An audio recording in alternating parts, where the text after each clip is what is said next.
Fala aí, meu povo. Nosso papo de hoje é sobre a primeira fase do modernismo brasileiro.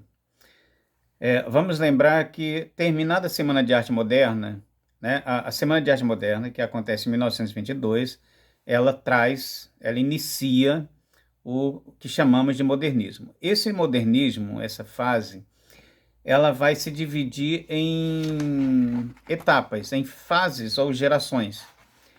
A primeira fase vai de 1922 a 1930, tá? Para a gente se localizar no tempo.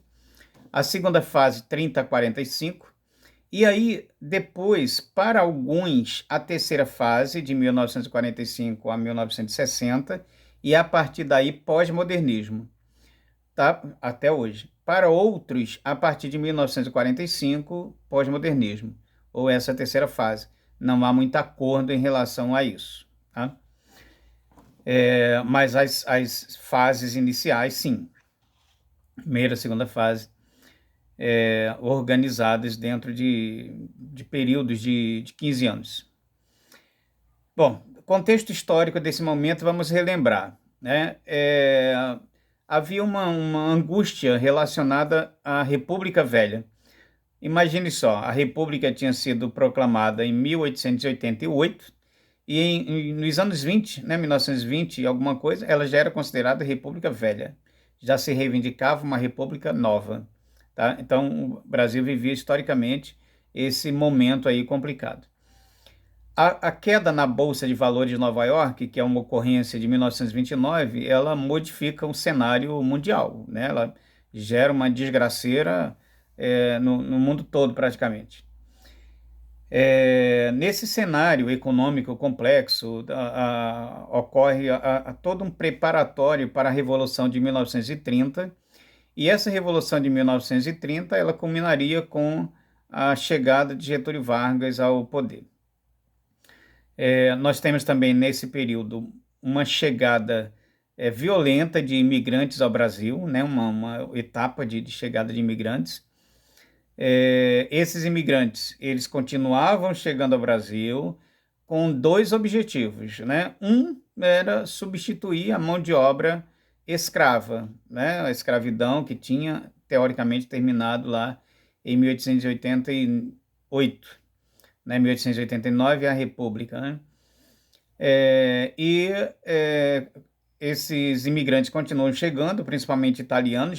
Os italianos vão aparecer bastante nessa primeira fase do modernismo, tá, em poemas desse período.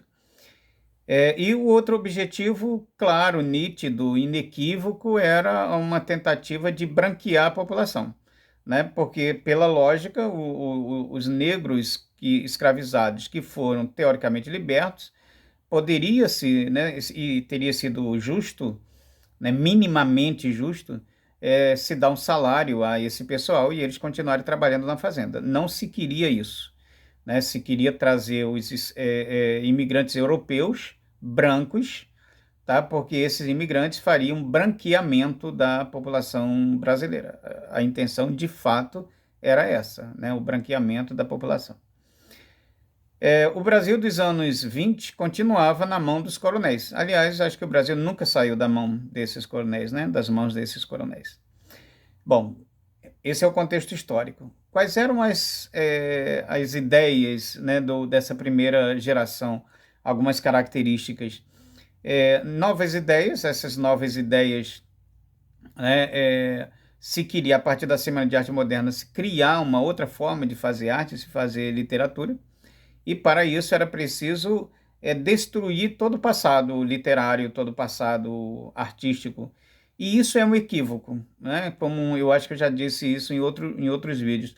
Você pode perfeitamente reiniciar uma coisa, propor novidades. Agora, você não pode simplesmente querer destruir o passado, apagar o passado. Essa proposta de destruição do passado, de negar o passado, tinha a ver com as ideias do futurismo, lá dos movimentos europeus de vanguarda. Aliás, tinha a ver com o conjunto dos movimentos europeus de vanguarda, né, que pregavam isso, uma arte nova, mas que exterminasse tudo que havia sido antes.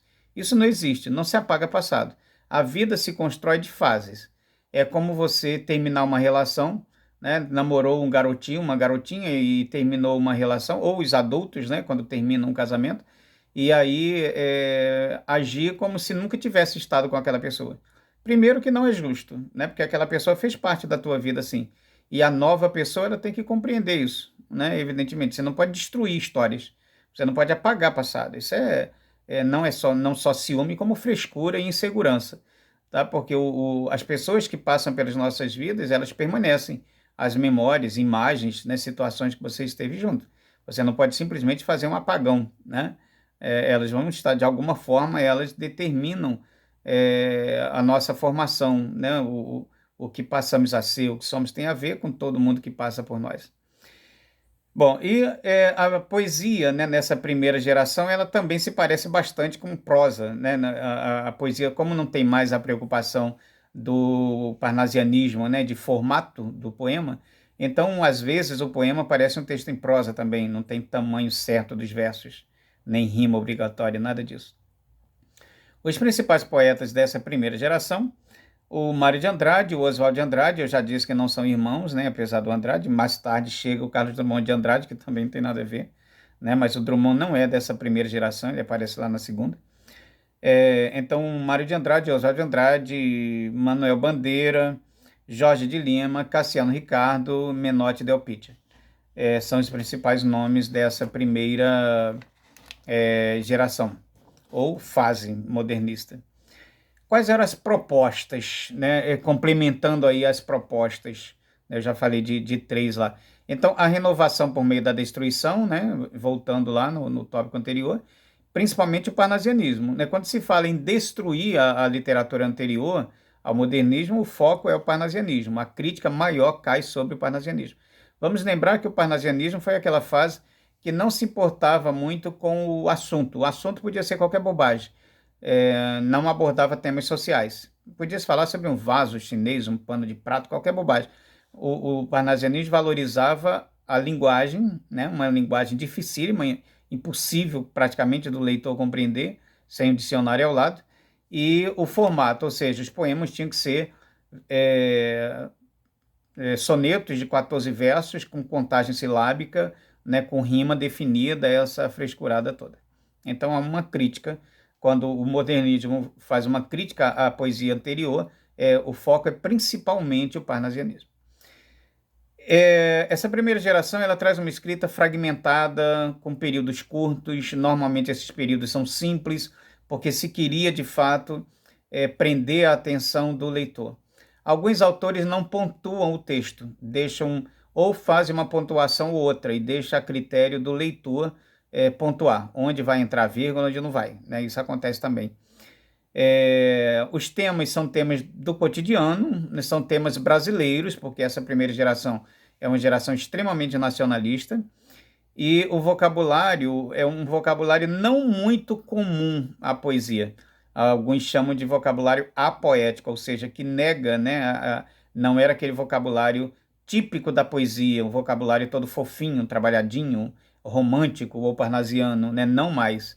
Né, qualquer palavra podia se usar no texto, né, dessa primeira fase modernista. Falando um pouquinho de algumas características, resumidamente, né, desses principais autores. Olha, no Oswald de Andrade. O Oswald de Andrade ele é muito do coloquialismo, né, do uso de expressões coloquiais, populares. Tem até um poema dele chamado Pronominais, que ele faz exatamente essa crítica, né, sobre a colocação do pronome antes ou depois do verbo. Né, dá-me um cigarro. Né, e ele conclui dizendo que, na verdade, que no Brasil a gente fala me dá aí um cigarro, deixa disso, me dá aí um cigarro. Na verdade, o ideal é que ninguém dê cigarro, ninguém pegue cigarro, ninguém use cigarro, mas ele está falando num contexto, né, em que ele viveu e produziu, e aí ele faz ele brinca com isso no verso, no poema Pronominais, que é um poema pequenininho. Ele faz uma crítica violenta, bastante violenta e bastante irreverente. Tá? O Oswald de Andrade é muito irreverente. Ele propõe nos poemas dele uma forma livre, ruptura com a tradição parnasiana, evidentemente isso todos os autores modernistas propõem, né? Uma ruptura com o parnasianismo. Outra coisa é uma renúncia da literatura exportada. né? Se queria produzir uma literatura efetivamente nacional, sobre temas nacionais, não se queria fazer uma literatura importada, não se queria estimular ou promover, era uma literatura brasileira efetivamente, sobre temas brasileiros, sobre a realidade brasileira efetivamente. E aí também havia uma crítica ao parnasianismo, né, que recorria a elementos da mitologia grega, romana, por aí vai. O Mário de Andrade, os poemas do Mário de Andrade, eles têm temas muito mais urbanos, né? São poemas urbanos. Ele trata de São Paulo, né? De São Paulo, não do estado como um todo, da capital. Então, os poemas dele tem relação com o paulistano, com o Cabra de São Paulo, com o contexto histórico de São Paulo. A questão, ele aborda muito essa questão do paulistano, do cidadão paulistano precisar produzir cada dia mais, né? Era aquele processo de industrialização, de fábricas, né? E aí o paulistano muito focado nessa coisa do trabalho, e à medida que mais produzia, mais era explorado, né? E ele vai abordar essa questão nos poemas dele, principalmente. O tema da escalada social, né? Trabalhar, trabalhar, trabalhar para poder melhorar socialmente, mudar de classe social, então isso aparece bastante na obra dele. A poesia dele, assim como de outros poetas modernistas, ela parece prosa, porque não tem contagem silábica, não tem rima obrigatória. Às vezes acontece a rima, outras vezes não. O verso é livre, né? O verso é branco. Verso livre porque não tem contagem silábica, verso branco porque não tem rima, pelo menos não obrigatória. A forma é bobagem, né? Isso também é uma crítica ao parnasianismo. No parnasianismo, a forma era fundamental. Aqui, nos poetas modernistas, em especial no Mário de Andrade, a forma é absolutamente irrelevante, né? Não é importante. O importante é o tema, e esse tema precisa ser social. A poesia precisa dar voz ao oprimido, precisa dar voz ao povo. Ele tem um poema chamado Ode ao Burguês, e esse ode é um gênero textual, né? É uma forma de poesia. E aí ele brinca, né, com esse ode ao burguês, e na verdade queria dizer ódio ao burguês. E dentro do texto ele vai falar de fato do ódio, né, ao burguês, à burguesia, de um modo geral. Bom, outro poeta, o Manuel Bandeira também, né, versos brancos, versos livres, muitos textos do Bandeira parece uma crônica, parece um texto em prosa, né, como por exemplo o João Gostoso. O João Gostoso se afoga na Lagoa Rodrigo de Freitas, e aí o João Gostoso era um carregador de feira, e aí mais um dia ele bebe e acaba se afogando na Lagoa Rodrigo de Freitas. É, a história em si, ela parece muito com Tragédia Brasileira, o nome desse poema. Quando você vê ele impresso, você não tem a impressão que é um poema, você pensa que é uma crônicazinha, um mini conto, porque o formato, né, as linhas são completamente irregulares, porque não havia mais essa preocupação com versos certinhos, contagem silábica, aquela formatação toda. O poema de Manuel Bandeira aborda muito a questão da angústia, da morte. Às vezes ele disfarça o tema morte, ele aborda o tema morte com uma certa ironia. E isso é reflexo da tuberculose, né? Ele é diagnosticado com tuberculose aos 18 anos. Ele tinha muitos sonhos, queria ser engenheiro. E aí tem que mudar completamente de vida, mudar de cidade, mudar de estado, vem do Nordeste para Friburgo, passa por São Paulo, enfim. E ele tem toda essa temática, né, de morte vai aparecer na obra dele, porque tuberculose na época era uma doença fatal. E aí, quando ele é diagnosticado com tuberculose, tudo muda e ele começa a escrever sobre a morte, né, como se ele fosse morrer na semana que vem. Mas aí a questão é que ele vive mais de 80 anos, portanto, ele passa mais de 80 anos, né, ele vive mais de 80 anos escrevendo sobre a morte. E quando ele morre, não é de tuberculose, né, mas a tuberculose o acompanha ao longo da vida. Isso é um fato interessante na vida dele, que foi determinante para a poesia trágica também, uma poesia angustiada, meio que com temas de morte na literatura que ele produz. E, claro, uma crítica aos parnasianos, como todos os outros também fazem.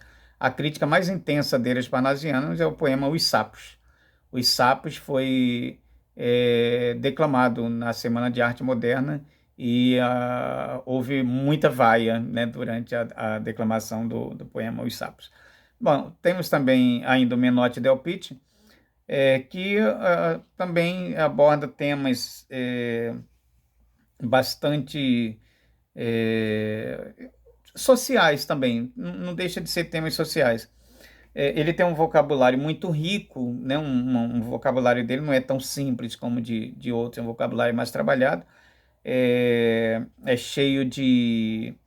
A poesia dele é cheia de efeitos, e os temas também são abordados, né? Essa questão da vida em sociedade, a questão do preconceito, a questão da luta pelo espaço, né, social. Também tem o Mulato, se não me falha a memória. Não confunda o Mulato, aqui um poema do Menotti Del Pitte, com o Mulato, o livro do Aloysio de Azevedo. É outra coisa, mas aqui ele aborda, tem um poema com esse título também. Bom, então a primeira geração basicamente é isso. É uma geração agressiva, tá? É a geração considerada mais agressiva do modernismo. A segunda geração, a segunda fase, os poetas já chegam mais fofinhos, já chegam mais tranquilos, com uma linguagem menos agressiva. A primeira fase, ela é muito futurista, no sentido da agressividade, tá? Não no sentido... É bom lembrar que, diferente da proposta do futurismo, a primeira fase não defende a agressão à mulher, não defende aquele tipo de coisa fascista do futurismo, tá? Mas alguns traços da agressividade verbal tem. E com relação ao fascismo, a propostas fascistas, isso vai aparecer de fato nessa primeira geração, lá no Manifesto Verde e Amarelo. Porque na primeira geração acontecem vários manifestos, o Manifesto da Poesia para o Brasil, que valorizava os temas nacionais, e o manifesto Verde e Amarelo, que propõe a anta como símbolo nacional, a anta, o animal, né, como símbolo nacional. Ele é um manifesto muito fascista mesmo, que é a turma do Plínio Salgado, que era um cara efetivamente com propostas fascistas. Se nós levarmos em conta esse manifesto Verde e Amarelo para os dias lá dos anos 1920, seria o equivalente hoje a essa galerinha aí andando pelas ruas de camisetinha da seleção brasileira e chamando de nacionalismo uma coisa que a gente não consegue compreender, porque ao mesmo tempo que fala em nacionalismo, balançam bandeira de Israel e dos Estados Unidos, não tem como entender esse nacionalismo. E o Plínio Salgado, ele foi um cara efetivamente fascista, e que o manifesto, né, da Verde Amarelo da época, ele mais tarde dá origem ao integralismo, aquela corrente integralista que leva Getúlio Vargas ao poder como um ditador, né? Então, assim, tem essa questão fascista também entre alguns autores lá da primeira geração. É isso então, meu povo. No próximo vídeo falaremos da segunda geração, que foi uma geração mais equilibrada. Abraço para todas e todos.